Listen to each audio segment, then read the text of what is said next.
And you're good. Well, over the weekend, we saw the greatest kicking performance in college football history. I mean, it wasn't a great kick, but it was a giant leap for womankind. We'll celebrate that. And I think we saw the worst quarterbacking performance in NFL history. And no, I'm not talking about Cam Newton. It's close, but I'll try to answer your questions on that one because I didn't quite understand it why the Denver Broncos were forced to play without a quarterback. It was interesting for a couple of minutes, but then they kind of lost me on that one. Joe Biden broke his ankle, a hairline fracture, and he claims he was playing with his dog. Does anyone actually believe that? The Daily Beast has a nice piece on Joe Biden's cat, which is kind of a sneak preview of what we're going to see for the next 4 years from the Washington press corps. And Biden's naming his cabinet now, and they all look kind of swampy. This isn't going to sit well with the Bernie Bros or with Liz Warren or AOC, which we're looking forward to, a little civil war among the Democrats. All that today on the Callahan podcast, brought to you as usual by DCU. Do you love your car but hate your car payment? No problem. Refinance your car today with DCU, and they can help lower your monthly payment, lower your interest rate, or both. Applying is easy, and their loan experts will help you find the loan term and the payment that fits into your budget. Get out of that high-rate loan and get the interest rate and the payment you deserve from DCU. Learn more and apply today at dcu.org/refinance. Assured by NCUA. Membership required. All right, Colonnade is here. Turtleboy is here. What's going on, Turtleboy? I heard you bitching and whining about turkey. Were you really doing that about how turkey is overrated?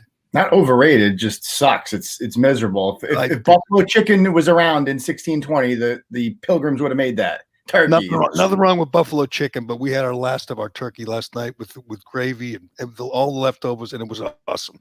I could Stop eat that. Pretending like it's stop Yeah, it. but he made a good argument. Is that when you go to dinner, nobody's at dinner ordering turkey. Yeah, like I'll have the turkey and the side of cranberry sauce. You want fries with that? No. I'll take cranberry sauce. Special. It's a lot of work for whoever does the cooking, and I think it's awesome. You know what's good about it? You don't have to like slow down. You just stuff it in your face. It's a great meal for overeating like 2 or 3 or 4 or 5 times over the course of a long weekend. I enjoy it, and you're not gonna ruin it for me. Who are you, Dr. Fauci? You're trying to ruin Thanksgiving? Are you coming for Christmas next? You're the swamp. You're the one in here with the traditional. We've been doing it forever this way. This is just the way we're gonna do it. I'm new age. I think outside the box, Jerry. I don't care if it's traditional. I like it. I'm not a picky eater, so I enjoy stuff in my face with all the, with the stovetop stuffing. I love. That's my question. Why don't we have stovetop stuffing all year round? I'll give you that. The stuffing's pretty good. Just don't put any of that nasty cranberries in it or whatever. Too much onions. Just make the stuffing. Just I like the cranberry that slides out of the can. You don't have to be making anything. Just get the stuff right out of the can. That's what I do. Savages. But yeah, Fauci's already saying we can't have a normal Christmas. It's going to get. He's got a lot to say about the holidays, Jerry. Not too much to say about the riots when Jim Jordan asked, if you recall. Jim Jordan, remember? You. That's right. And it is kind of funny when you hear him saying that these are super spreader events, these holiday events. We can't have a Christmas tree in Boston at Faneuil Hall where people stand outside, socially distanced, with their young families. Not a lot of 80-year-olds going to see the Christmas tree when it's like 2 degrees out.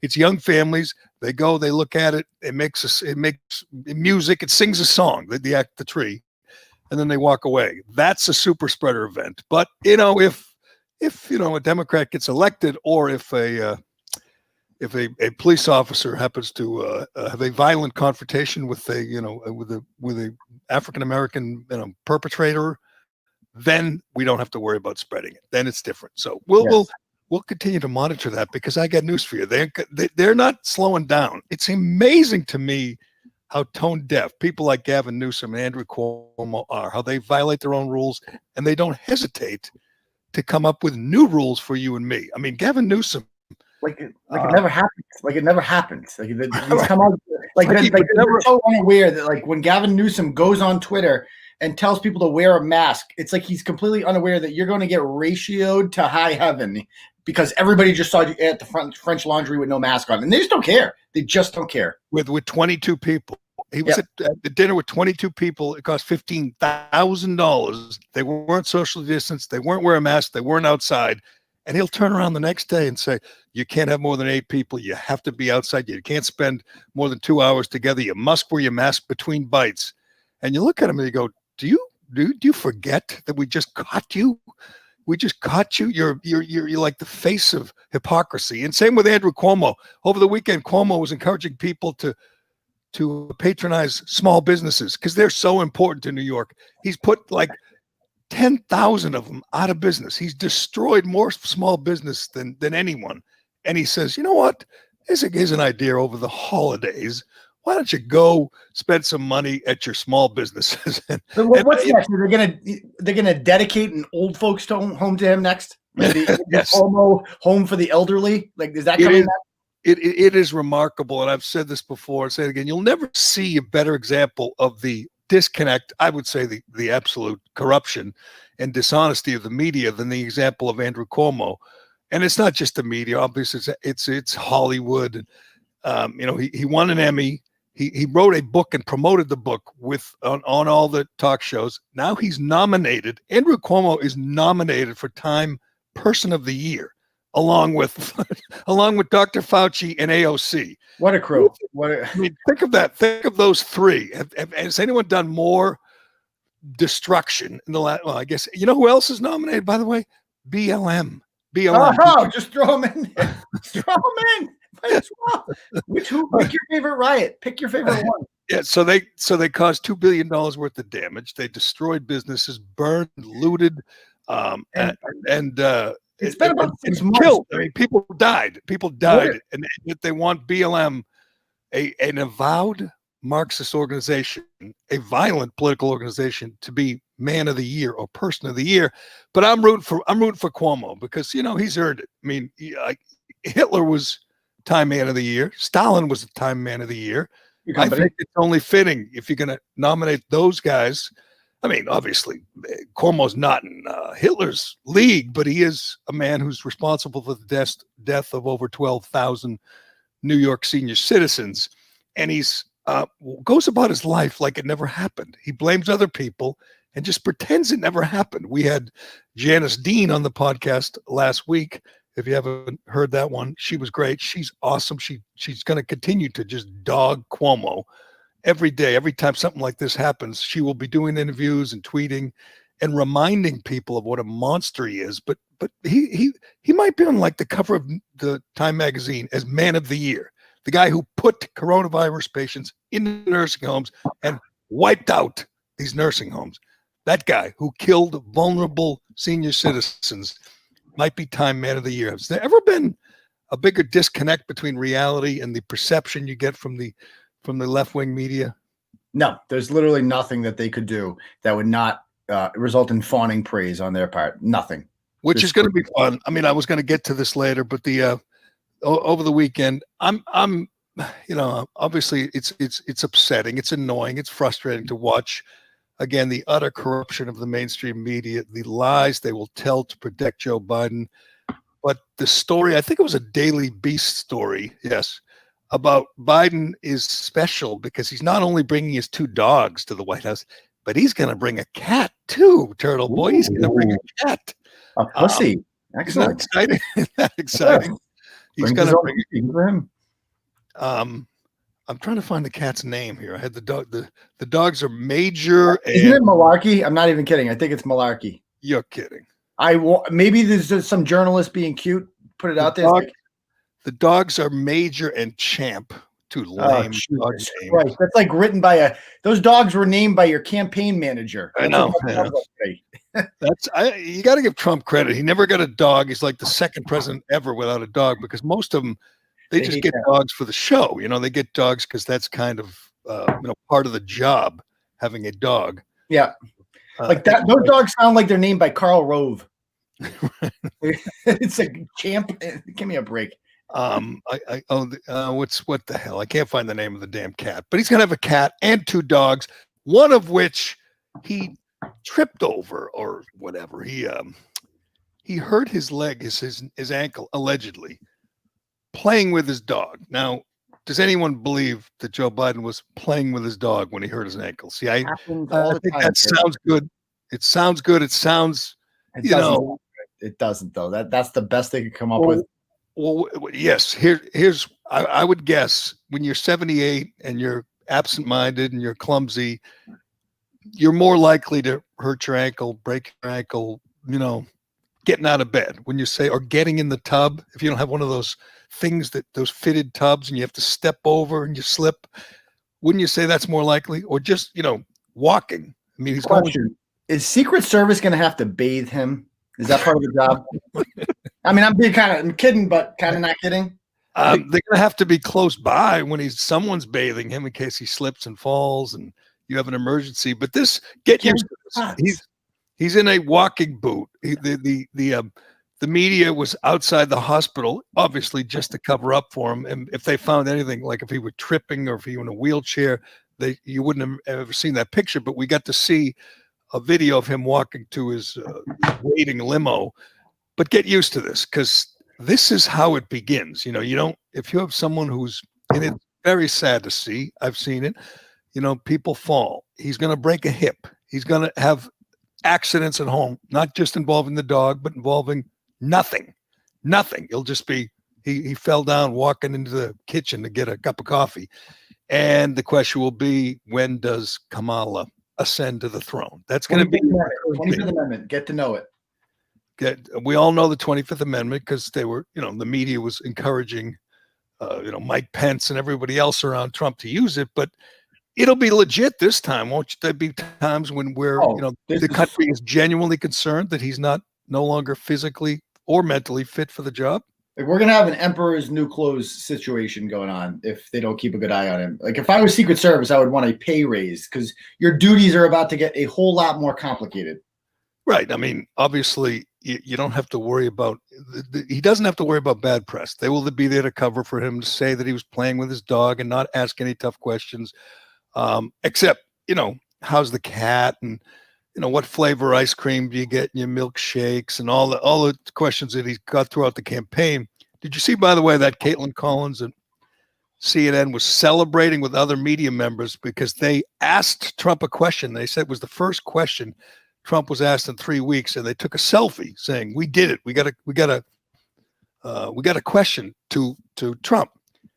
Just think of the lack of self-awareness. These are people that enabled Biden for 6 months to not answer questions, to not come out of his basement. Kamala Harris still has not done a press conference since she was named Biden's running mate, and yet they were thrilled because it was the first question they got to ask Trump's in like 3 weeks. They were very proud of themselves. But that's what we're living with. That's what we're dealing with. I think it's going to be kind of funny at times, when they ask about, when he has a press conference, they ask him, what has enchanted you the most about the White House, Joe? I mean, the cat, by the way, is just a peak, like trying to play social media games. The cat doesn't have a name yet, right? You can't find it because it doesn't have a name. I don't even know if they have it. They just announced that they were getting a cat. Yeah. You know what they got to do? Yeah. Poll. They got to do a poll first. They have to do a group. What do you call the group? Like a Frank Luntz group. See what name, focus group to find out what name. Might actually be doing that, because that's the cat, like stupid cat gifts are like the biggest thing on social media, like cat people and shit like that. That's probably is just a pure pandering move on their part. And I mean, you never heard of Biden's dogs until he was running for office. Then he was suddenly a dog guy, and he's got to, he rescued Champ. Oh, he's such a great guy. He rescued his dog. And now he even takes time to play with the dog, which is kind of dangerous, to be honest with you. But we will let it unfold, and we will enjoy the utter, hypocrisy of the mainstream media as they root for their guy, Joe Biden. As you were pointing out before we started recording, the cabinet, the rumored cabinet selections and the confirmed, I guess, but not confirmed, but the news that he has named these people to the cabinet, they're all swamp creatures. They're not socialists. They're not Bernie bros. They're not AOC allies. They're swamp creatures who have a trail, a paper trail, or at least a Twitter trail, including his choice for, what is she, Office of Management and Budget, the one who has a long history of Near Tandon? Yes. This is something, the czar, I don't know, economic czar, something like that. They just gave her a job. She's the ultimate good pundit soldier. She was she's a Hillary diehard, and one of these people that, remember when Tulsi Gabbard was, all of a sudden they realized she was bad news and she had to become a Russian? Right. So she was one of the people leading that charge that Tulsi Gabbard is indeed a Russian spy because, stepping outside the box. That's all they want. The Democratic Party just wants good soldiers. That's why they got Joe Biden on. Amy Klobuchar is a good soldier. Pete Buttigieg, they all dropped out at the right time. They did everything they were supposed to do. They prevented Bernie from getting the nomination. Bernie bros are like kindred spirits for the next 4 years, Jerry. It's a good point when you think of what Biden was. He was this kind of innocent looking guy that people felt like they knew and they liked, and he was obviously just a front man. He's not really a significant figure. They're going to move these swamp creatures are going to surround him, and he will be almost irrelevant.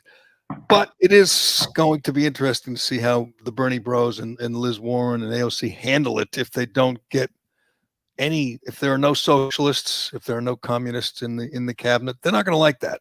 And Neera Tanden has ripped a bunch of senators, and now she's going to go before the Senate. She has to be confirmed. And there's a whole track record of her ripping all these sentences. Susan Collins, for one. Yeah, that's right. Which is someone she needs to vote. I think she will need her vote. She's not going to get it. She's not going to get confirmed. It's going to be yeah. No, I mean unless the Republicans have even less balls than I thought, they will reject. Because the two swing votes are chicks. The two Republican swing votes are chicks, Murkowski and Collins.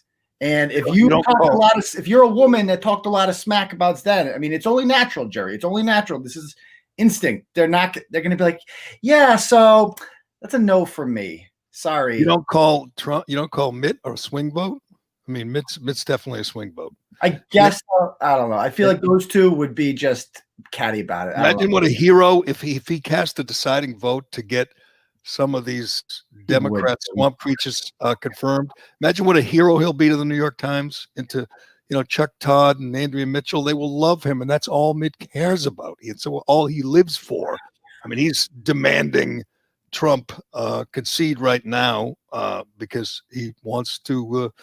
He wants to get the praise from all the right people. That's all that matters to Mitt. But anyway, that'll be interesting to see these all the various swamp creatures go before the Senate and see how that goes. We'll see if the Republicans have any balls, because that the Democrats would do this along party lines, and they would nobody would have a chance if Democrats had the majority. Nobody in the Senate, and they might. By the way.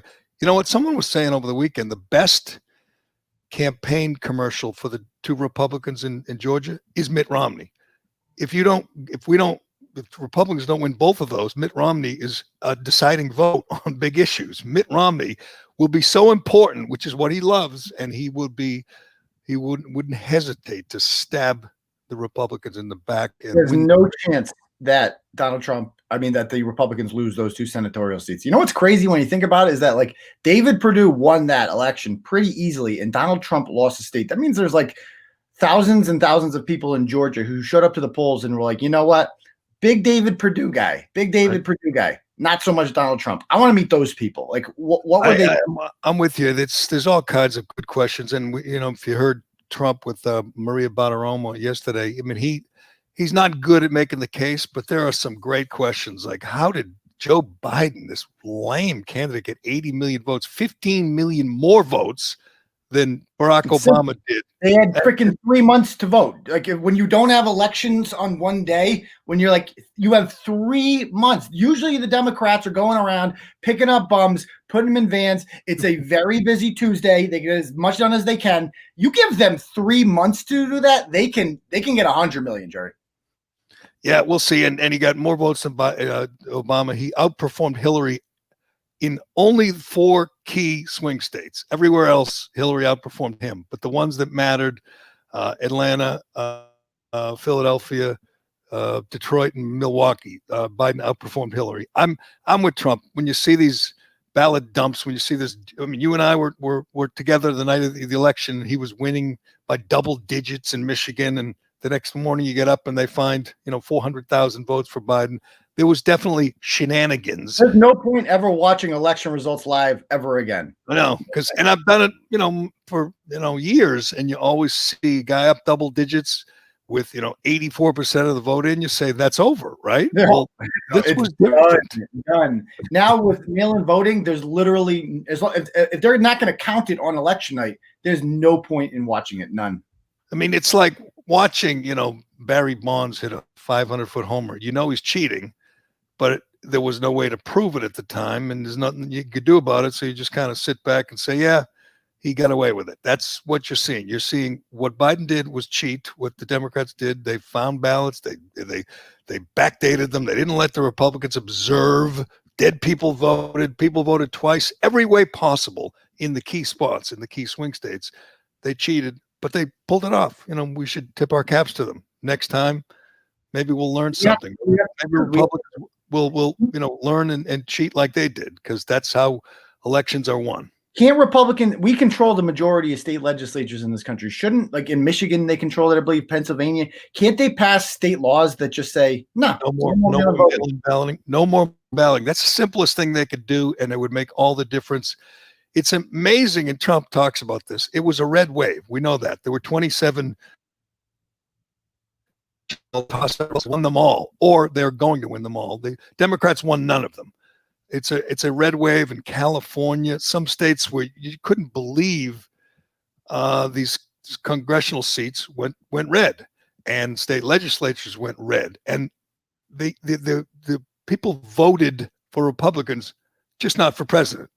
It doesn't make any sense, and I don't blame Trump for A, being frustrated, and B, using any means possible to contest it. He should, and he's going to, and it won't last forever, but there's no way that anybody should concede under these circumstances, let alone him. I mean, it's the last thing you expect from Donald Trump. Let him do his best. Let him appeal to the highest court if he can get there, and then he'll concede. He already admitted he'll leave.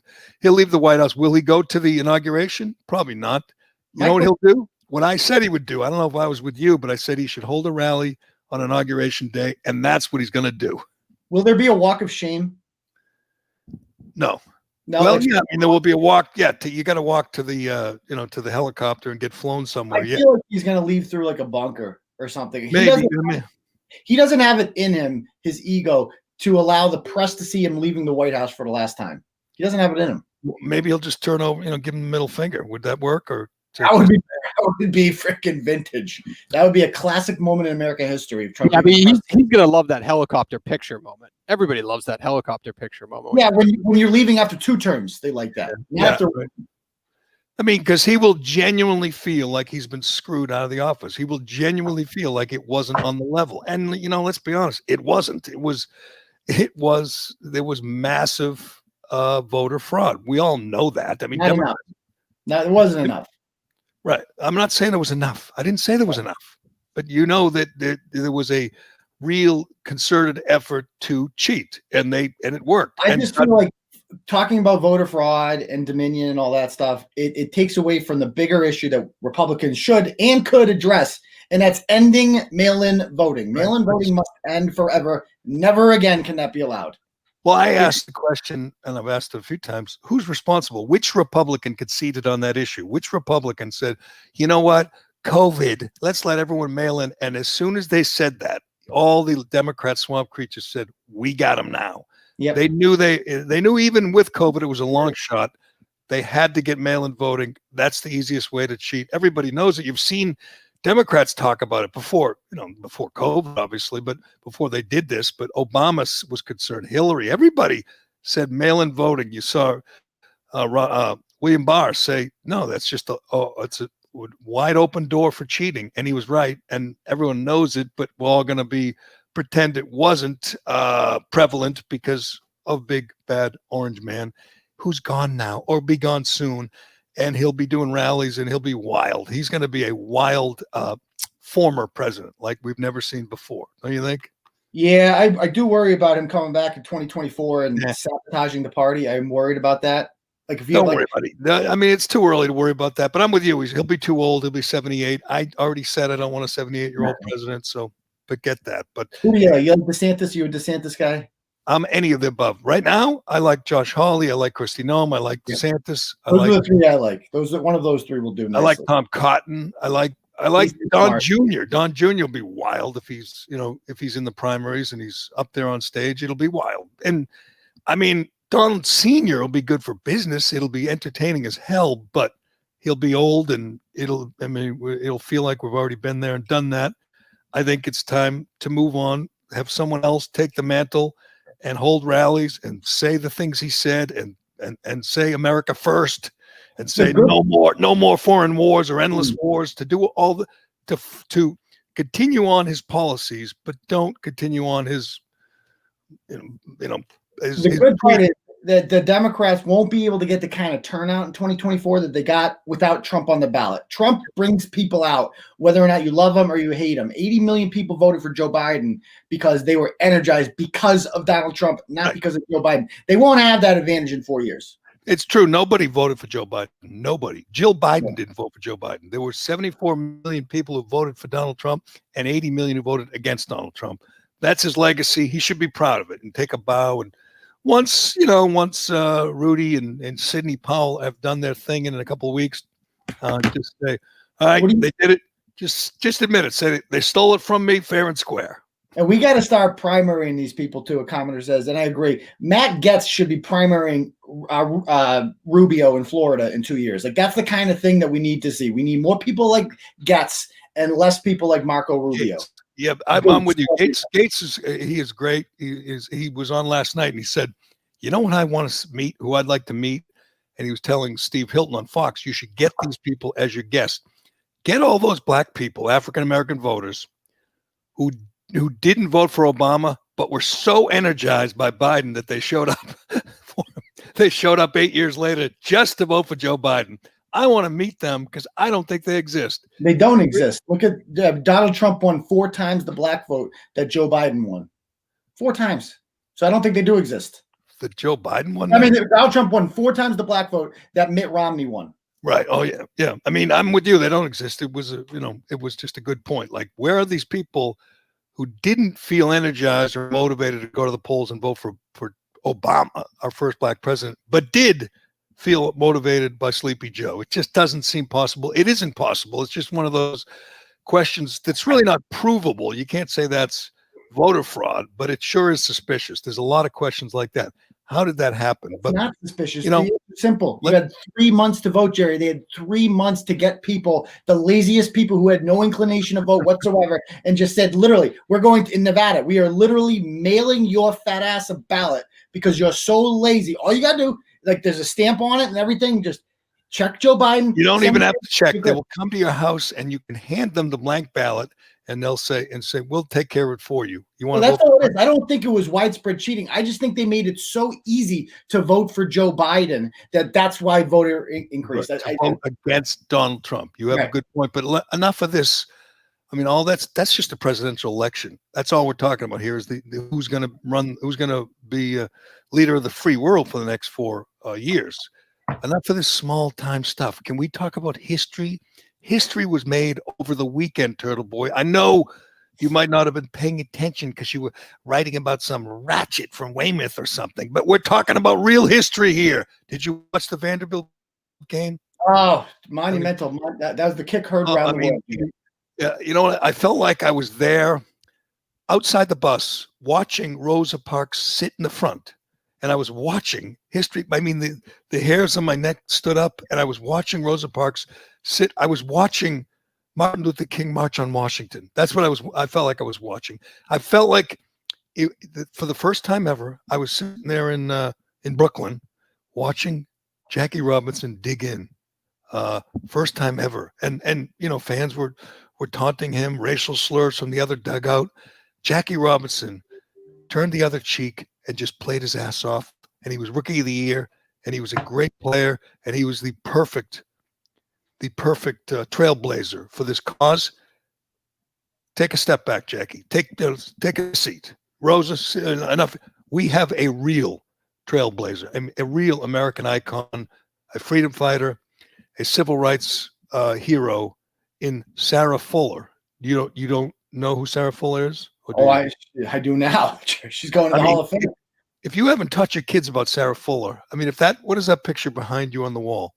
That's James White scoring the touchdown. And James White, get rid of that. Okay. I want Sarah Fuller, number 32, Vanderbilt Commodore, kicker, who changed the world. I'm going to read you. Oh, this was SI. I thought this was ESPN. Anyway, it was Sports Illustrated. Writer Patrick Fordy did a whole tribute to Pat Fordy, to Sarah Fuller. His was the lead. If you missed it, Sarah Fuller's was the kicker for Vanderbilt. Vanderbilt's one of the worst teams in college football history. They are winless. I believe they're 0-. Not as bad as UMass, but go ahead. They should play. But does UMass have any kickers that don't have penises? Because that's what we're talking about here. We're talking about history. We're not talking about, good teams. The last time UMass played Vanderbilt 4 years ago, they lost on an extra point. UMass missed an extra point with no time left. So kind of. But if it was a female kicker, it doesn't matter how good the kick was. That's true. She would have hit it. She would have hit that extra point. I'll tell you that much right now. They said that before the game she was practicing kicking 21-yard field goals or 18-yard field goals. That was her limit. Why? Can I ask why her? Was there nobody on the soccer team that could just there was no men's soccer team at Vanderbilt? They dropped the program, which is hard to believe. It's kind of a rich, Where'd she come from? She's on the girls' soccer team. Did you pay attention? No, I don't pay attention. There wasn't like some guy around campus on the intramural squad that you could find. There was Turtleboy. There was at least 2 or 3 guys, if not 8 or 10 guys on the team who kicked in high school. They said there was at least 2 who were good kickers in high school, and obviously would have been a much, much better kicker, or are much better kickers than Sarah Fuller. But you're not paying attention to me. This is history. This is okay. Ready for Pat Fordy in Sports Illustrated? He says at 12:50 p.m. Central Time, Sarah Fuller's right foot thumped a football into the air in Columbia, Missouri. It was one small kickoff for Vanderbilt, one giant blast for womankind. So I'm sorry. I think Sports Illustrated laid off all the editors. Times are tough. Fuller punched a low directional kick 30 yards where Missouri Tiger fell on the ball. She trotted to the sideline and received hand slaps from 3 teammates and an affirming tap on the helmet from special teams coordinator Devin Fitzsimmons, who threw an arm around her shoulder pads and offered some coaching. On the back of Fuller's helmet was the sticker, "Play like a girl. At last, the girls got a chance to play with the boys." All right, can we just be honest here and correct that? She didn't play football. She kicked one kickoff and a really bad one. Is it because it was Vanderbilt that this happened? Because the Vanderbilt is awful. There was no chance Vanderbilt was going to score a touchdown or kick a field goal the whole game. They didn't. That was a kickoff, a mandatory kickoff in the second half that they have no choice but to do. Did they do this? Like, if this was a good team that could actually score points, would they have put her in like that? Or did they have somebody else in line? If Vanderbilt scored a touchdown, would she have been kicking extra points? No. It's a good question. If they were down 41-0, yes, they would have let her kick an extra point and hoped and prayed that it went through the uprights so we could have a national celebration. But it was, and I'm stealing this from Jason Whitlock. God bless him. He wrote a column about this. He said it was like a Make-A-Wish moment where you give the kid the ball and he runs the length and the other team agrees to stand on it. Agrees to let the kid score. The ball boy who was there for his whole career, finally in the last game, they let the poor kid with the special needs score a touchdown. And, it's a great moment. But this was one. Here's more from Pat Fordy. He says, at that moment, the emergency Vanderbilt Commodores kicker became the first woman to pierce one of the last sanctum sanctorums of men, Power 5 college football. There has been an increasing trickle of women staffers, but never a player, never someone putting on the helmet and shoulder pads and taking the field in a game. Now it has happened. Fuller, a goalkeeper for the soccer team, very suddenly found herself thrust into a pioneering role. She handled it like someone who was born for the moment. What the? I still don't get. If you are just catching up on this, she kicked off once. It was a terrible kick. It went 30 yards. It was almost, it could have rolled out of bounds, but the kid on the other team, Missouri, he jumped on it, and everyone congratulated her. What if the kid returned it and she was like had to make a tackle?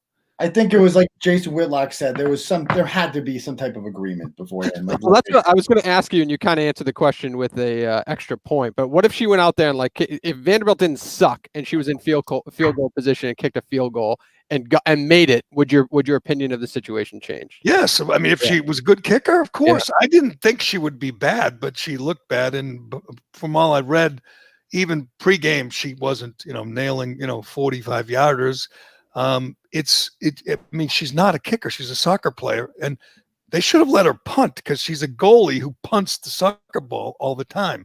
But it was all just for show. This coach was on the ropes. I think he's already been fired. I mean, if not, he's dead man walking. The team is historically bad.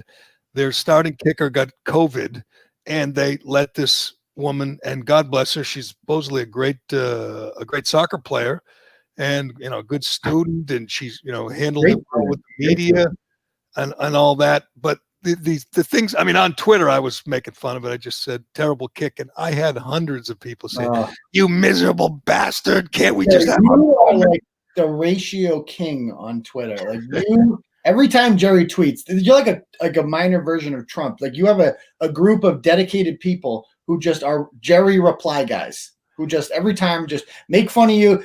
They call you old. They're mostly Minute. I think they're mostly Minute fans, on there going at you every single time. How do you don't block ever? You don't do that? I do. Yes, I do block.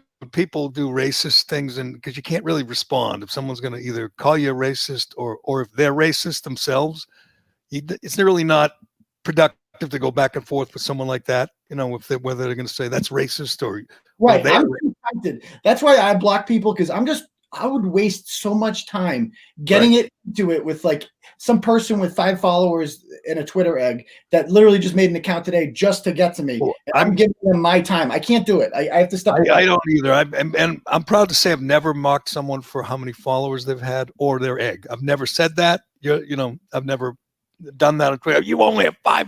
My old partner, Dino John Dennis would fight with people, and it just seems so unproductive. I don't do it, but clearly that was tweaking them when I would say how bad she was. Because your followers are disappearing, Jerry. You've lost. I've been watching. I don't. What's happening there? You losing your touch? No, I've been shadow banned. I've been targeted by by the forces, dark forces. Lots of us right wingers. I will say this: Robert O'Neill. I was my man, Robert O'Neill. the man who shot up Bin Laden. We've had him on this podcast. He said the other day they took away 4,000 followers. I lose. Here's what's happening. I've noticed like Jordan Schachtel went over 100,000 like a couple weeks ago. Now he's down to like 9,900. Matt Walsh lost a lot because you know why, Jerry? It's the Trump people. It's like once you start speaking out against Sidney Watson, it's Twitter. He lost 5,000 followers in one day because they started saying, "Guys, look it. This is getting ridiculous." And the Trump people are fucking crazy. They will unfollow you. Like I'm done. It happens to me all the time. Whenever I say anything disrespectful or anything critical of Donald Trump, I lose 1,000 followers on Facebook. Happens every time. I don't care anymore. I've stopped worrying about it for a while. I was saying, what the hell's going on? But I've seen so many others like me who are saying the same thing on Twitter, saying I'm lost, hundreds. This is one way I'm sure I lost by talking about how ridiculous this charade was with Sarah Fuller. Here again is Pat Forty from Sports Illustrated, and he's talking about me and you. He says the troglodytes out there who are weirdly bothered or threatened by Fuller kicking for Vanderbilt need to understand something. This was not a publicity stunt from a winless team or a coach on the hot seat to engender some positive PR. This was a marriage of a program necessity and individual willingness to take on a challenge. And he goes with the fib that it was a squib kick, like that by design they told her not to kick it too far. So start a half. Yeah, wouldn't want it. They said in practice her maximum distance was 38 yards. I'm sorry, there's 10, 15, 20 guys on the Vanderbilt football team who kicked in high school who could kick a 40-yarder. Vanderbilt men's goalie. It's a good question. They had just told you. They don't have men's. There is no men's team. They must be on campus somewhere, just hanging out. Have to be a club team. I'm actually surprised. No men's team. Do you understand? No men's team. I know, because of COVID or in general. No, they dropped it like years ago. Yeah. How about Title IX? I'm actually surprised, based on the reaction that Sarah Fuller got, obviously on social media. Vanderbilt is so bad, and their coach is so bad. He did this moment that everybody universally, basically on social media, praised. Pretty much. I mean, that's why you were ratioed, because you guys are outliers. But there's no backlash that he was fired. Everybody's just kind of like, you know what? He sucks so much. I know. The team sucks so much. But I literally haven't seen a peep saying, yeah, but he did something great. You shouldn't fire. You know what I mean? Nobody's saying that. Why? I mean, it's why is it so hard to admit that, you know, football, tackle football, Division I football, Power 5 conference football is not for women, is not for girls. I mean, it's just not. It's a brutal game. It's not for most guys. I mean, you got to be an incredible athlete, strong, tough, physical. It's dangerous as hell, as we see every time you watch a game, in high school, college, pro. I mean, I can't imagine. It always amazed me, and I coached kids, and every team would have like one or two girls on it, but they were just kids, that the fathers and mothers were okay with it, because it's even with a boy. I mean, my son plays, he's big, he's strong, and I cringe. It's such a dangerous game. They get drilled every game. If you had a kid or a brother who was a NFL wide receiver, and you're watching, we watched Wes Welker for years, Julian Edelman for years, just get crushed every game. I mean, and you're sitting there going, is this the one? Is this the time that he doesn't get up? Is this the time where he's so concussed that he forgets, you know, where he is? You know, is this the one that causes lasting damage? I know Sarah Fuller's parents were there, and they knew she was in no danger because she was just going to kick. But would you really want your daughter to play tackle football against big, strong boys? There was an agreement beforehand, Jerry. They said, look, you guys get the ball at the 45-yard line to start. That's pretty good. You're going to beat us anyway. Just take it and make her, you know.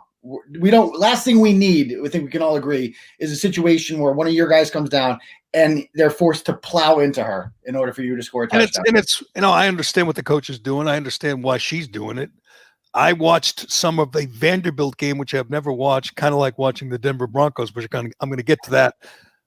But I don't. The people who, like this guy Pat Forty for Sports Illustrated and so many others. I mean, there were hundreds on Twitter and on ESPN saying, "Oh, what a wonderful moment this was," comparing her to all the other pioneers. And you know, like I said, Jason Whitlock mocked them all, but they don't really think this is opening the door to girls to play college football, do they? No, something to talk about. I mean, they would never dare. But I do think there's a difference between this, like a columnist from Sports Illustrated writing that, and then like a father with just two daughters or something, and they're watching football, and he's trying to have a motivational moment. Like, look, like girls can play football too if they want to, or if they have the ability to. But here's the problem with that, and I saw lots of people doing that. What's his name? Jeff Howe, former Herald guy, was doing that, saying he sat with his daughters. But if you say that, you're not telling your kid the truth. You're lying to her. She can't play football in she can't play Division I football. Sarah Fuller can't play Division I football.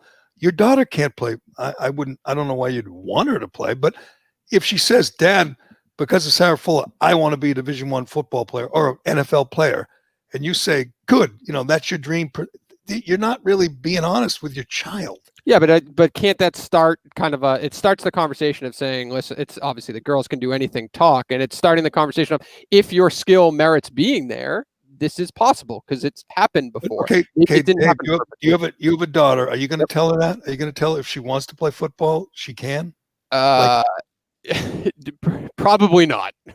Sorry, it's not true. I mean, you could say you could be an astronaut or you could be president, and you could say, yeah, maybe. But you can't say you can play in the NFL because she can't. She's not big, strong, fast, muscular enough. She just can't. If Sarah Fuller, if they put her in one play at like linebacker, the whole country would cringe all at once. Would be like, this is insane. She's going to get hurt. And yeah, but can't it go in steps? Like, you don't think one day we'll see a female field goal kicker that has an absolute boot of a leg? No, I don't think we'll ever see that. No, no, because I mean, you'll see a kicker and maybe the high school or Division III college, but there's always going to be a guy who can do it better because they have so. That's okay, because you're one of the best in the world at it. Right. They have some, and you know what? This girl, Sarah Fuller, is probably a hell of a goalie. I don't know. They won the conference, and she's probably a hell of a goalie. I love soccer. They killed Florida this year. It was big upset. I don't know. Did that happen? I don't know. You tell me. But they're really good. I don't know. They won the Southeast. They won the SEC. She's got bragging rights for that. And it was kind of interesting to watch her take the field and kick. It was like watching Kathy Ireland in that movie. She was kicking in Division I. But it wasn't real. It was just for show. It was just something to make this very uninteresting game sort of interesting. And I have nothing against her, but the media people who are pretending she's Jackie Robinson, and they are literally, I just read you one, they are literally comparing it to some of the great pioneers in sports, and it's just silly. I mean, let's be honest. And you know what? You're never going to see like a Division I basketball player, a Division I hockey player, or professional female, because they're at a disadvantage. Why is it so hard to admit that? Why? I'm thinking about Kathy Ireland, Jerry. I forgot about her. What's she up to these days? That's a good question. I always wonder about aging supermodels. And sometimes you see like Christy Brinkley because she's famous and she still looks great. Or she on Twitter? Is Kathy Ireland on Twitter? Cullinan? You can tell us that. I'm looking it up right now. I'll bet she still looks good. I'll bet some of these supermodels are so spectacular. By the way, how perfect in her post game would that have been if she said she was inspired by Kathy Ireland from Unnecessary Roughness? How perfect. She was the best. She was great back in the day. I really wonder. Well, Rick Ocasek's wife, what was that? Paula Parastoga, the supermodel, and she's been in the news because Rick Ocasek died, and she still looks great too. Some of them are so spectacular, even when they're 65, they still look good. And I'm going to guess Kathy Ireland has not let herself go. If this profile picture here is up to date, she looks just the same. She looks great. Really? Is she still kicking? She's still kicking. They ever do a sequel to that? What was that movie called? Unnecessary Roughness? Yes, Unnecessary Roughness. Yep. I'm people like that aren't like left-wing activists. Like, that's how you get, the 55-year-old suburban white guy to vote for you. You bring out Kathy Ireland. That's a good question. Jane Fonda's still out there. She's 80. No, she's Jane Fonda. You just want the chick that was in the calendar in 1992. That was a defining part of you discovering yourself. That's who you want campaigning for you. Cindy Crawford. I'm on record saying I love all football movies, but I think Unnecessary Roughness was pushing it a little bit. I don't love Unnecessary Roughness. I love, most football movies. That one, I'm not buying it. A female kicker in the NFL, not realistic. I'm actually disappointed. You're giving the story more attention than anybody. I saw a brief highlight when you turn on ESPN. I didn't hear anybody else talking about this weekend. Oh, you're a maniac. I mean, nobody was talking about it in real life, but on social media, it was peak, look at me moment on social media. I was actually just going to bring up, I'm disappointed. Megan Rapinoe did not really tweet about it. She retweeted it. That is shock. You know why? Because she's jealous. That's why she's jealous. Sarah Fuller moves to the top of the power rankings in female athletes in the world. So I didn't really notice. I saw her in uniform and all, but is she Sarah Fuller? Is she a looker? She's good looking. Yeah, Sarah Fuller. Yeah, she's pretty. All right, we're going to get to another charade on the NFL, on the football field. This one in the NFL. After I tell you about Shea Concrete, this is for you homeowners and home builders. Did you know that my brother-in-law Greg has a huge selection of precast concrete steps? Of course you did. Of course you did. If you're thinking about doing that home project, thinking about doing something to improve the look and the value of your home, I got just the thing. Whether you're building a new home or you need to replace an old staircase, Shea has great values designs for any home available in concrete, or you can customize with beautiful stone, granite or brick. I go with the bluestone, but that's me. A new staircase can dramatically upgrade the front entrance of your home. In most cases, they can remove your old stairs and have you walking up your new front steps within hours. That's all you got to do. Go online, check out the step, pick them out. They get rid of the old ones, they bring in the new ones, and boom, your house is worth more. Your house looks better. This is the perfect project to do right now. It's a little cold out, but so what? You don't have to do anything. They'll do all the work. Learn more about Shea's precast concrete steps at sheaconcrete.com or stop by. They have 4 state-of-the-art facilities around New England. Stop in, pick out some steps, get it done. Your house will look better and be worth more before Christmas. Can't beat that. I don't know which was sillier, watching Sarah Fuller kick. I guess that was quick, though. Sarah Fuller was one quick kickoff, or watching the Denver Broncos quarterback Hinton. I guess you wouldn't call him a quarterback because obviously he wasn't. But Kendall Hinton started for the Denver Broncos, and I've been reading about this for like 3 days, trying to understand it. And obviously, I'm going to get no help from Turtleboy, who kind of checked out over the weekend. What are you talking about? You just said you didn't hear anything about Sarah Fuller. It was the biggest story of the weekend until yesterday. Yesterday, Kendall Hinton played quarterback for the Denver Broncos. He's not a quarterback. He's a receiver. He's a practice squad receiver. As the announcer said, who was doing the game, or maybe it was Scott Hansen on Red Zone, said number of Broncos personnel, didn't know who he was. He was a practice squad receiver who was, seen, not heard. He was off in the shadows, not playing, not active. He was just a guy, young guy, 23-year-old guy from Wake Forest. And he was forced to play quarterback. He had 2 days to prepare, and he learned, he said, between 20 and 30 plays, and that's it. And it looked, and it was worth watching, because I wouldn't have cared about the game otherwise. I would not have cared against New Orleans against Denver at all. If not for this. But the starting quarterback, all their quarterbacks weren't allowed to play because Jeff Driscoll, one of the backups, tested positive, and the other 3 quarterbacks were in the meeting room with him without masks, which is breaking protocol, which means they were ineligible to play. My first question was, why did these other 3 admit they didn't have masks? And I was told that they have video of every meeting and every team, and they checked the video and they caught them. And their own coach, Vic Fangio, said he blamed them. They did the wrong thing. They didn't mask up in the meeting, but they were in a meeting with the same guys they're always in a meeting with, and they didn't think they had to, and they just sat there in the meeting, and they said they were keeping their distance from the other quarterbacks, but it's not enough. You have to have a mask on. If you don't have a mask on, you get suspended. So rather than allow one of those guys, fine them, admonish them and let them play, they suspend them all, and they forced Denver to play with a practice squad receiver at quarterback. Now, the Patriots had a game postponed because their quarterback, Cam Newton, tested positive earlier in the year. They got the game postponed. Other games have been postponed. This time, Denver wanted to get it postponed. They said, no, can't do that. Then they wanted to play a quality control coach. They wanted to activate him because he had been a quarterback in college.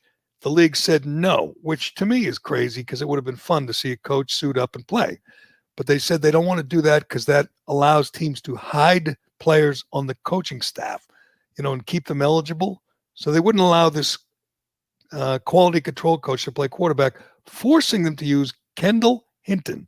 And if you watched it at all, it was even worse than you imagined. He was 1 for 9 for 13 yards. It was a little dump off out of the backfield. That was his only completion. He looked like he could throw. He dropped back. He looked agile. He looked athletic, and he would release the ball nicely, and it would skip, 12 yards in front of the receiver. 8 yards over. Weird, because you've seen a lot of these reverse plays and trick plays to receivers and stuff. And when they throw the ball, it's not as pretty as when a quarterback throws it, but it comes close. I feel like Mohamed Sanu could throw a better football. How about Jacoby Myers? He looked great. Jacoby Myers had great form. Yeah, it was close enough, good enough. Absolutely. This was anybody could do this. When I went on the Denver Broncos Facebook page before the game yesterday, just to see, I'm like, I'm curious, are people mad about the Corona thing? Because that's what I would be. I'm like, this Corona mania is such bullshit. There's no reason Blake Bortles can't be playing fucking football right now. Like, this is insane. But you didn't see any of that. All you saw was Uncle Rico gifs and Al Bundy gifs about putting me in. I could throw the football over that mountain. That's essentially what happened in Denver yesterday. Yeah, and to me, they shouldn't postpone the game. It's just like if it were the flu, or just like if guys got hurt. I don't want postponements. You make do, particularly in college, by the way. The college teams have 3 or 4 positives and they cancel the game, but they have 120 players. Why not just have someone else play? And again, even if they spread it, most of them don't even know they have it. And nobody dies, nobody's hospitalized, nobody's on a ventilator. It's not the same for college kids. Even Fauci's admitting that now that the election's over, and he's admitting it doesn't really affect children, and it doesn't really affect, finely conditioned 19-year-old college athletes either. But anyway, they forced this kid to play. He did his best, and he looked, overwhelmed and nervous. But why wouldn't he? And they had no other choice. They had no one else they could play. I think they went to a Wildcat a couple of times, but it was hopeless. They got crushed 31-3. Even though Taysom Hill, the backup, he's not a quarterback either. He was not good either. But Jameis Winston was on the bench. He doesn't get to play. They're playing a tight end over Jason, over James Winston. On an H-back. But it was weird because it just seemed like you said, let Blake Bortles play. Just punish them. Find the team. Take a draft pick like they've done to New Orleans, like they did to New England. They find the New England Patriots $350,000 for something. I think because Belichick took his mask off at one point, or we don't even know why they find them, but they're finding teams left and right. So if these quarterbacks didn't wear masks, why not just find the team and let the backup quarterback play, or let the starting quarterback play? He's not very good. Too much sense, Jerry.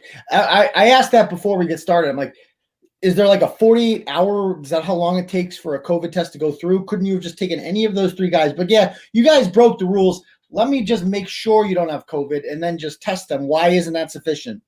It was punitive. It was, we're going to punish you, and we're going to punish you by forcing you to play a backup wide receiver and get killed and lose a game. I mean, going away, they never had a chance and I thought it would be kind of interesting to see this, and I was looking forward to Red Zone going to Denver and showing us, but it wasn't. It was hopeless.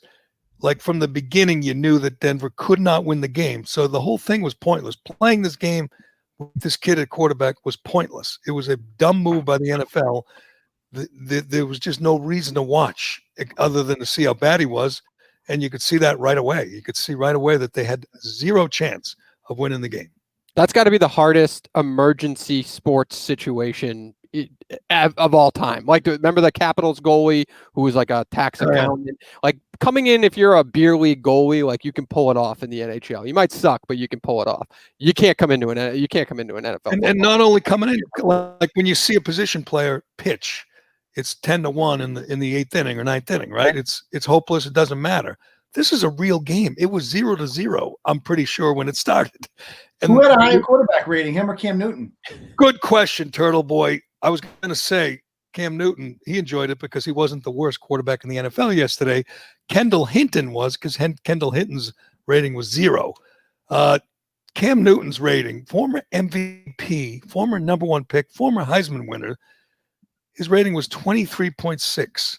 And if you're going to be honest, if you're watching the Patriots and they are 5-6, they're still in the playoff hunt. They're over on the side when they do the QB. I mean the playoff rankings, seedings. Over on the side is still in the race. You have a couple teams. You have all the teams in the NFC East because they're all in it with 3 wins, and you have the Patriots 5-6. They obviously play the Dolphins. They play the Bills. They're 3 games back in the division, but they could somehow, if they run the table, they would be a wild card, which they won't. And they won yesterday. It was fluky and it was weird, and they got a gift from Arizona. But Cam Newton is awful right now, And I'm going to guess that Jared Stidham, the backup, is even worse. Much worse. I mean, really? Because could it be worse than 23.6? Ultimately, Cam can run a little bit. He's basically Taysom Hill. That's true, and he made the biggest play when he ran, and then they tagged it on because Isaiah Simmons hit the last play from scrimmage. Yeah. Isaiah Simmons hit him, and they threw the flag for helmet to helmet, which it wasn't. It wasn't out of bounds. It wasn't late. It wasn't. It just looked bad. That's all. It was the way he fell. He hit him too hard. That's what I said on Twitter, upsetting all the Jerry trolls. Do we freeze? Seeing if he was coming back. He'll come back. There he is. Okay, I thought we lost the whole thing. Okay. Arizona. There we go. Are we back? You are back. You're good, Jerry. Arizona was pathetic. I mean, that they should have won that game 6 different times. They lost to a team whose quarterback completed 9 passes. I think they had 14 first downs or something like that. I mean, it was not a good performance from Cam Newton or the Patriots in general. And I think that Jarrett Stidham would get a chance, but the problem is, what do you do with Cam Newton if Jarrett Stidham starts next game? Cam Newton is your backup, or do you just let him go next game? So it's a moot point. You think Jarrett Stidham? You think Belichick's actually considering Jarrett Stidham next game? Why wouldn't he? Cam Newton's been awful. Cam Newton's 5-6. Cam Newton. Well, how many games is Cam Newton? What's Cam Newton's record on the Patriots? 5-4. Cam Newton. He's got all Cam of our Newton wins. Was 9 for 18, 84 yards, 0 touchdowns, 2 picks. I believe on the season he's got 3 touchdowns. 4. I'm sorry, 4 touchdowns, 9 picks, 79 rating. In this day and age, in the NFL, in this day and age, that is remarkably putrid. And they're 5-4. Do you feel like? But they have 5 wins with them. Okay, whatever he's doing. I don't care if they have 10 wins. I don't care if they're undefeated. Are you watching Cam Newton play the game? Are you watching? Yes, I am. But with how many wins do they have? Like, do they win that game yesterday with Jarrett Stidham? No, of course not. Yes, they do. You think Jarrett Stidham is worse than 9 for 18 for 0 touchdowns, 2 picks? That last drive does not happen with Jarrett Stidham. Jarrett Stidham does not get that. He's not the running threat that Cam Newton is. At least Cam Newton keeps it somewhat interesting. It is what it is. He's not good, but I don't know. There's something about him I just enjoy watching. They had 179 yards total offense. That's the lowest for a win in the Bill Belichick era, the 3rd lowest total, and it's less than Patrick Mahomes had throwing to Tyreek Hill in the first quarter. Tyreek Hill had more yards receiving in the first quarter, I believe, than the Patriots had in the whole game yesterday. You're a numbers guy. You're a stat guy. You're an establishment guy. You're obsessed with like QBR and stuff like that. I look at the QBR is. You mean the rating? Whatever it is. I see 5 wins with Cam Newton as quarterback. I see a competitive team that's in almost every game except for that 49ers game. And I don't know. He just keeps him in it. I don't know how he does it, but it's happening. Would you sign him and have him give him like a long-term deal, bring him back next year? No, I offer a minimum wage. That's what he's worth. And we'll see what happens. No, you can't bring him back. You got to move on. They got to find another quarterback next year, which is the big story in the offseason. Because I think you're right that Stidham's not good enough, or else they'd have made the move at some point because Cam Newton has been so awful. I mean, for the season, 4 touchdowns, 7 picks. That's in 30 years ago, that'd be awful. In this day and age, in this current NFL where you get flagged for hitting a quarterback, there were some roughing the passers yesterday that were just incredible. If you touch the helmet, which is hard not to do it when you tackle a guy up high, it's a 15-yard penalty. And it's almost like laughable when they call it roughing the passer. They got one on Brady last night. They got one on, I think on Mahomes too, for 2 on Brady, just touching the helmet. With Frank Ramsey, he doesn't even know the rules. I don't think. Not Frank Ramsey. Frank Clark. Officials yesterday were so awful. That's another thing I get obsessed with. when I'm tweeting, because Sean Hockley, Ed Hockley's son, is even worse than Ed Hockley, just making up. And the games were going good, and you're getting a little flow, and boom, flags start flying. The whole thing slows down, ruins everything. That is a bigger problem right now. The over refereeing, this desire for these officials to get involved in every damn game. I'm sick of it. It's annoying. It's frustrating. I can't bitch enough about it, because you get a game like Brady and against Mahomes. There's a good flow to it. It's going great, and boom, flag, and you go, come on, can they just play the game? They're making up these hits to the helmet or these holding balls, and it just ruins it. But anyway, is there ever going to be a guy on Belichick's coaching tree that's not, Belichick, but that's a good NFL coach that you say, boy, he learned a lot? His name's Brian Flores. Oh, I think it's a little early for Brian Flores, but that would be a good guess. Other than Flores, I believe Billy O'Brien's the only one with a winning record, correct? Of like these, whatever it is, a dozen guys have gone on to become head coaches. They've all been disasters. Billy O'Brien was okay, I guess. He's like Matt Patricia. I could have told you was going to be a disaster, if that's what you're getting at. Matt, he oversaw a defense that was notoriously horrible. Like, that was always the Patriots' Achilles heel, and he was the guy running the show, and they rewarded him with the job. What did they think was going to happen? I always hated Matt Patricia. I never understood this fascination. Belichick loves hip, young guys that wear their hat backwards, and they have beards, and they're different. This guy, he just wanted to make it seem like, I'm thinking outside the box. I got these thinkers. I'm like, he's like the Billy Bean of the NFL. He's thinking that things that other coaches aren't thinking. At the end of the day, it was all just Belichick, and all his guys suck. But and they all, and this is true, and I know it's been said many, many times, but they all try to be Belichick. Remember, McDaniels tried to be Belichick in Denver. Yeah. And Patricia tried to do the same, where he tried to take control of the press conference and kind of talk down to the media the way Belichick does, and they try to be Belichick, and it never works. Patricia, I thought, would work because the guy is pretty damn smart. I don't know if you heard this, but he was a rocket scientist, and he just was smart. He's a guy that earned his way. Started as whatever, a ball boy or a quality control coach. He wasn't a player. He wasn't a good college player. He just had to outwork everybody. And I think he learned from Belichick, and he went to Detroit, and I thought he would be okay, but he was a disaster. And you know what? Right now you're getting the rumors that if Bruce Arians gets gassed in Tampa because he is not getting along great with his quarterback, that Josh McDaniels will be the guy next year, and Brady will be happy.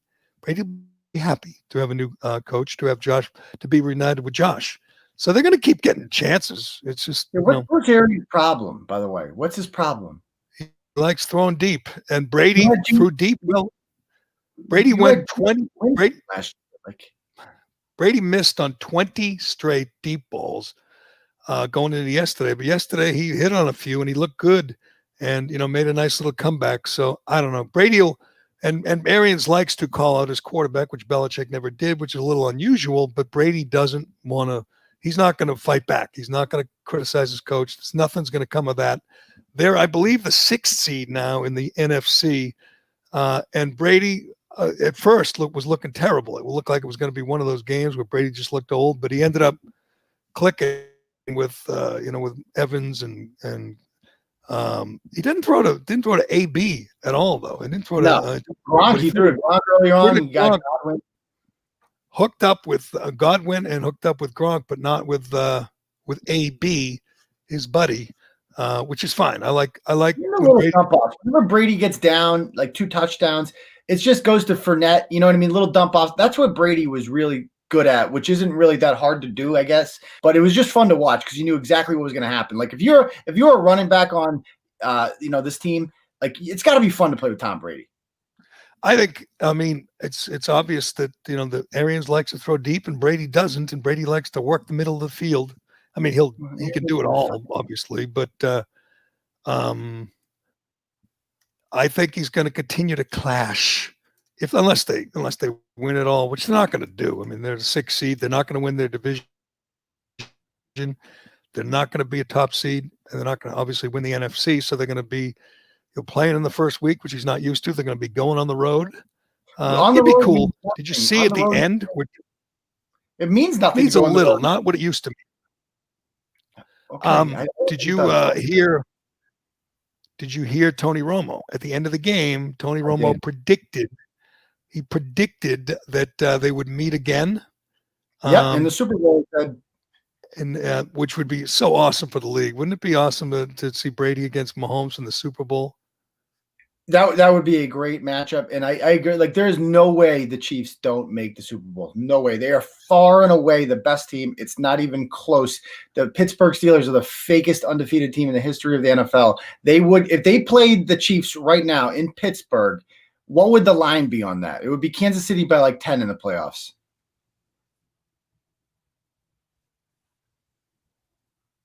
No. What? I don't know. I mean, I'm looking forward to it. It was fun. It was a fun game. I thought Brady was going to get blown out. I thought Mahomes was going to throw for 800 yards, and Tyreek Hill was going to break every record. It didn't happen. I will give Brady and the Bucs credit for the comeback. It was a fun game, and it'd be an awesome Super Bowl. I'm looking for what Antonio Brown did yesterday. What did he do yesterday in this game? 2 catches. Yeah. So he'll be bitching soon too. He'll be bitching. He's not going to be happy with that. It's fine. You know, he's got Godwin is a younger version of him. So good luck. That's true. He's, I mean, his numbers in his career are just amazing. Do you use the dial-up internet today, It's Jared? over. It's over. Good. I don't know. You're frozen. Whatever. Whatever. We'll leave it at that. We'll leave it at that, Turtleboy. I'll let you go have some leftovers. I know you're not happy with the turkey, but I got to admit the leftovers are awesome. Leftover stovetop stuffing for breakfast, nothing like it. But, all right, thanks, Turtleboy, and thanks to Shea Concrete and Allied Paving, and thanks to DCU. Anything else, Turtleboy? I mean, anything else, Cullinane? Anything else, anybody?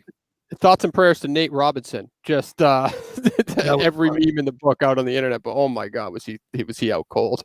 Just thought that was funny. And here's my suggestion: if you're gonna have 2 of the all-time great fighters, including Mike Tyson, you should have like regular judges, not have like celebrity judges who don't know what they're doing. It was clearly a bad decision. It wasn't a draw, unless they're trying to set up a rematch. Tyson won by all accounts, and these judges didn't know what the hell they were doing, which is too bad. Tyson got robbed, but it went so well. You should actually give a little credit.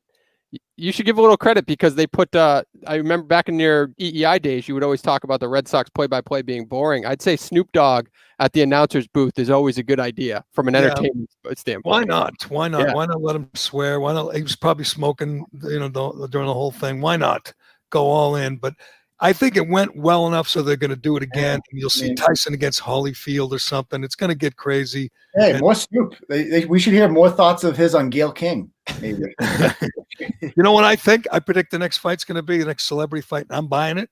Mike Tyson versus Sarah Fuller. What do you think? Oh, boy. That's going to knock down that glass ceiling. They're going to kick in some doors, and all the little girls in America are going to say, "Daddy, can I fight Mike Tyson?" And you say, you can say, "Honey, you can do anything. If Sarah Fuller can do it, you can do anything." But all right, but I'm looking forward. Tyson was in good shape. Give him credit. He took it seriously, and he got in good shape. And I think they're going to continue to do it. And why not? It's boxing. It's a joke anyway. There's no reason we should be taking it seriously or worrying about their health.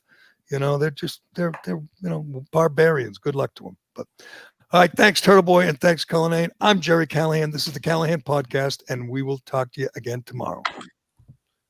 And hang on.